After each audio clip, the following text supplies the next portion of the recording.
famous one. Yeah. Okay. Thank you, Xavier. Thank you, Sigismond. Again, it's a pleasure to be with you today and to share with you some lessons that we have in France concerning the implementation of the PBM, patient blood management, in our institutions.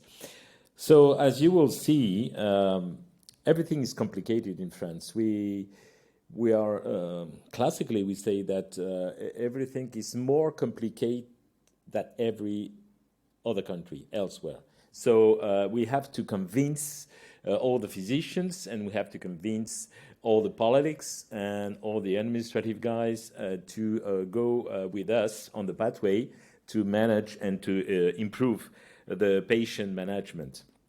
So what about anemia? We know perfectly, and Kai and Daniela demonstrate that obviously anemia is one of the most important perioperative risk factor to implement complication in the perioperative setting. And we know that when we have some anemic patients, we increase the risk of mortality or any kind of complications. Another very important thing is that we have to measure not only the classical level of hemoglobin, but the level of hemoglobin which is responsible of some problems in the patient, even the fact that the level of hemoglobin is not so low that we expect, for instance, 7 grams to transfuse a patient. But we have also to see what happens concerning this level of hemoglobin concerning what we call PROMs and PREMs. So it means, for instance, in these specific study, for instance, that if you calculate the Wood's score, which is a score put on the table by the WHO, and if we put the threshold for difficulties, only moderate difficulties for the patient, you see, for instance, that in males, the patient will have some difficulties if in the endless of the perioperative period, the level of hemoglobin, it's around 9.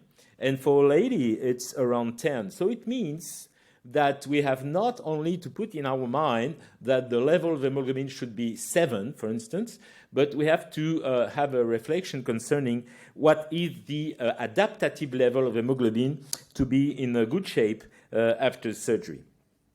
The other very important parameter is that we have to know what exactly the management with intravenous iron for the treatment of anemia in all the pillars of the PBM program.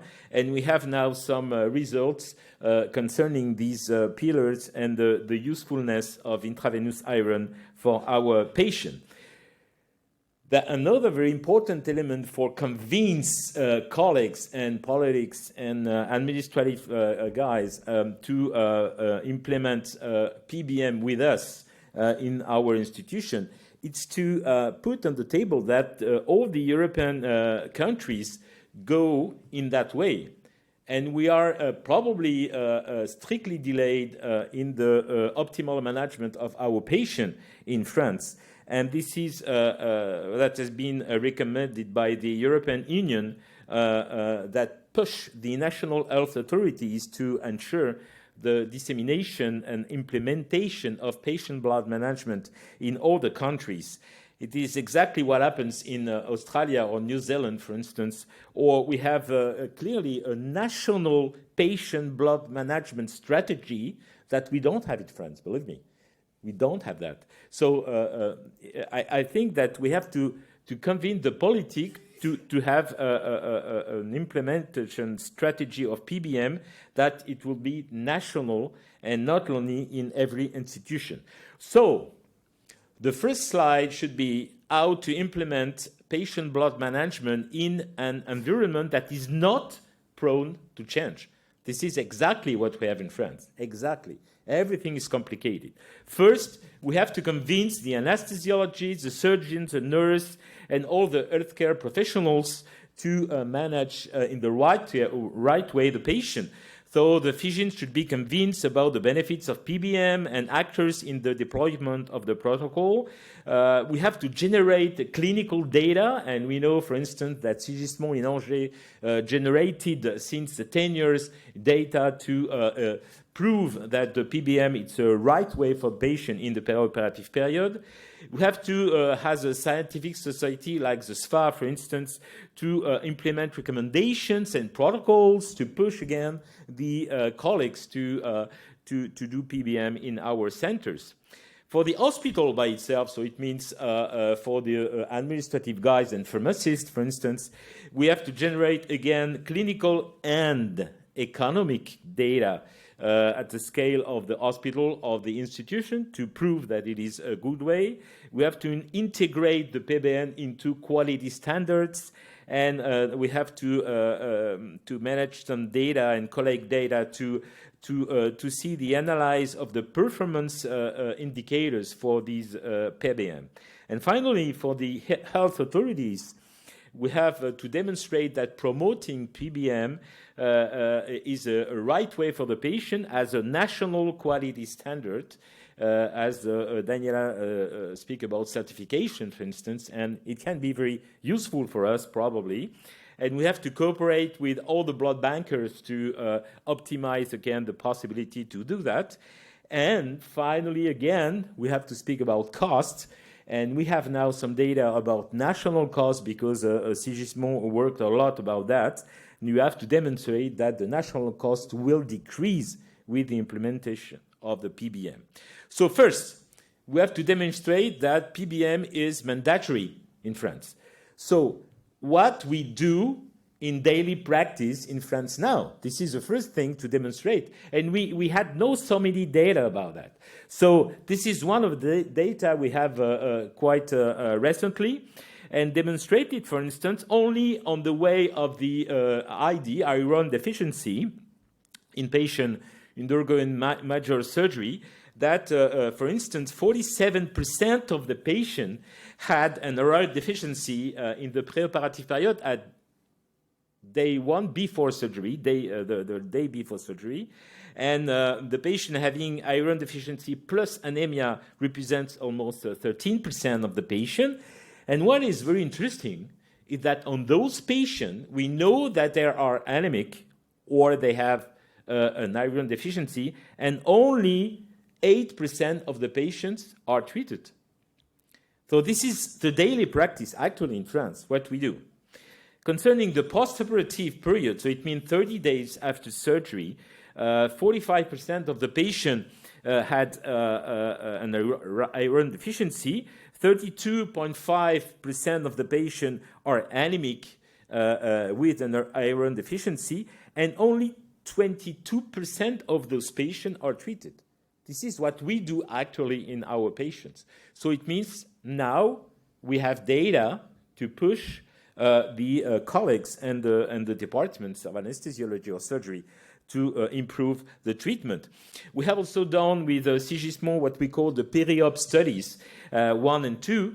And the peri-op study 1 was a catastrophe for me. So it means that, again, we know that the patient are anemic, we don't treat them, we know that the patient have had an iron deficiency, we don't treat them, and so on and so on.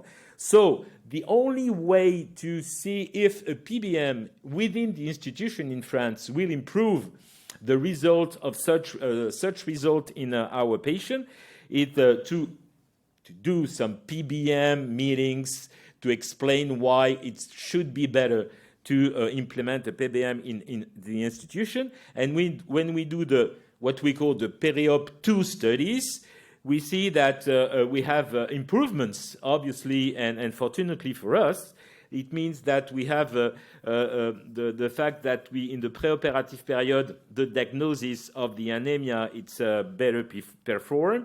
We have an increase to the fact that we know that the iron deficiency is diagnosed again. We know that the anemic patient were treated better in the second period. And In the second period, we decrease the number of transfusion and we decrease the hospital stay again in the patient. That it was demonstrated in all the country, but we have to demonstrate that in France.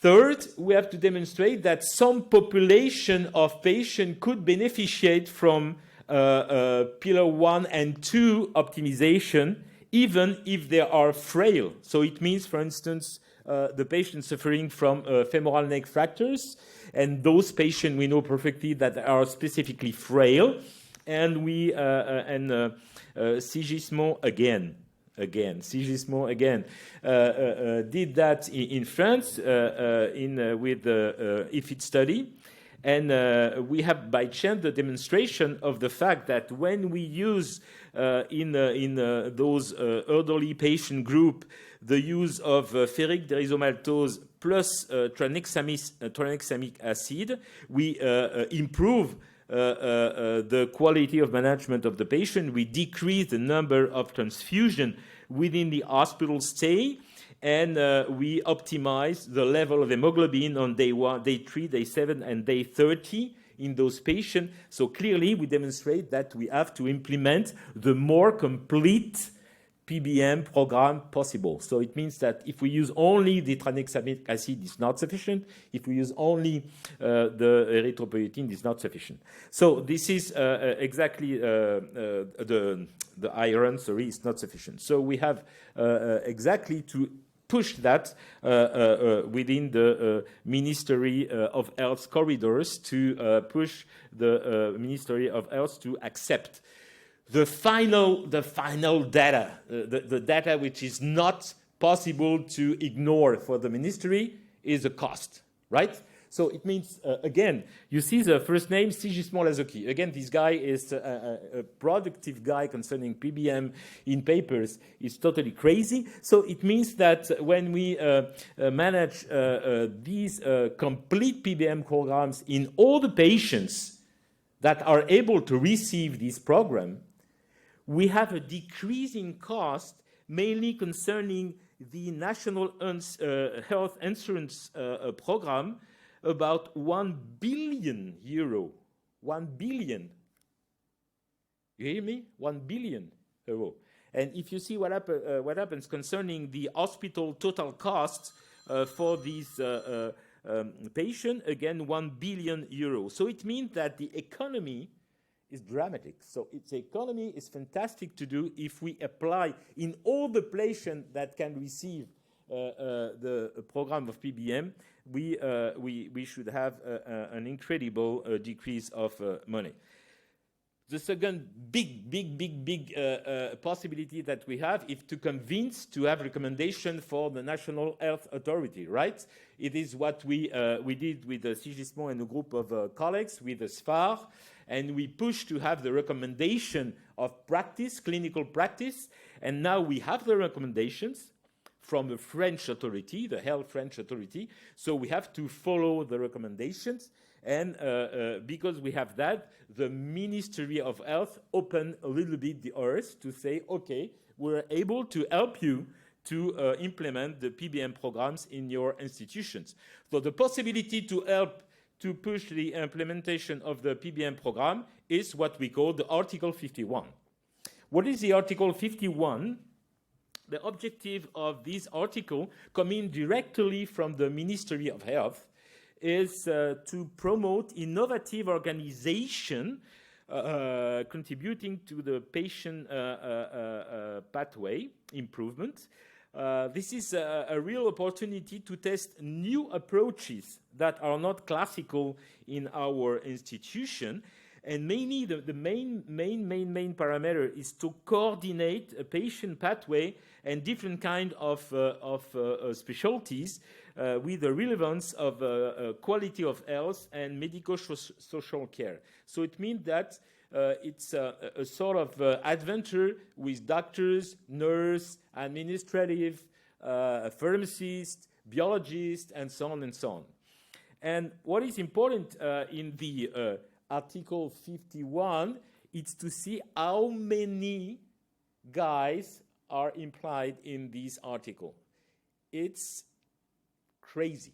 You see, We have more than 34 agencies, 17, I would say, offices attached to the Ministry of Health, and 19 partners to have the possibility. And we have to discuss with all these guys to obtain in the fact that they accept or not to participate to the Article 51. We push the national Article 51 in 20 institutions engaged in the experimentation in the patient blood management in France. And finally, the Ministry of Health accept to implement what we called a financial incentive for doing PBM in institution. So we have the incentive is based on a reduction in transfusion, number of transfusion, number of pack transfused in every transfusion episode, and improvement in the quality and relevance of care through the implementation of the patient blood management programs. So, in fact, we have to improve the detection and management of anemia and ID. We have to prevent intraoperative blood loss, quite classical. We have to raise some awareness of the relevance of transfusion, and we have to improve in-hospital coordination to patient management in those patients. So the financial incentive are first on the base of the surgeries, the number of patients, and the number of points that we are able to acquire for achieving the objectives and the objectives criteria that the Ministry of Health put on the table. So the financial incentive is there to pay for the human time necessary to change the practices, but also the real gains. We have to keep in mind that the real gains should not be the financial resource put on the table by the Article 51, but probably the real gains for the institution for the improvement of the hospital stay and a decrease in transfusion, as Kay demonstrated to us in the first presentation. So what are the parameters? We have 4 parameters of what we call the implementation and management indicators, MI. These indicators are mainly the necessity of protocols, the necessity of meetings in between surgeons and anesthetists, nurses, etc. We have to edit some tables to see what we do every month, and we have to be sure that all the healthcare partners implied in the PBM program are totally aware about everything concerning PBM. So this is the first management indicators. And after we have what we called results indicators, and the results indicators are the parameters that prove that the patient beneficiates from the PBM program. For instance, here in the orthopedic surgery, we have the fact that we know exactly the level of hemoglobin before surgery and so on. We have the fact that we have the right treatment of the anemia of the iron deficiency. We know the number of RBC transfused in the patient, the number of RBC transfused as a unit, 1 unit per 1 unit, and at the end, the hemoglobin at the end of the hospital stay for the patient. If we do that, at the end, we have financial incentive for the teams in the institutions, and we can say that we will have probably more than 2.5 years of experimentation to prove that we will be able to implement the PBM in all our institutions within the PBM EF-PBM program. And we will demonstrate the data to the Ministry of Health to demonstrate the interest of doing that. And my conclusion should be, if we are able to do that at the end, we can probably copy-paste to the recommendation for management of anemia in surgical patients that have been published very recently. And if we do that, clearly, we will do huge progress in the management in our patient, in the perioperative management in our patient in France. Thank you for your attention.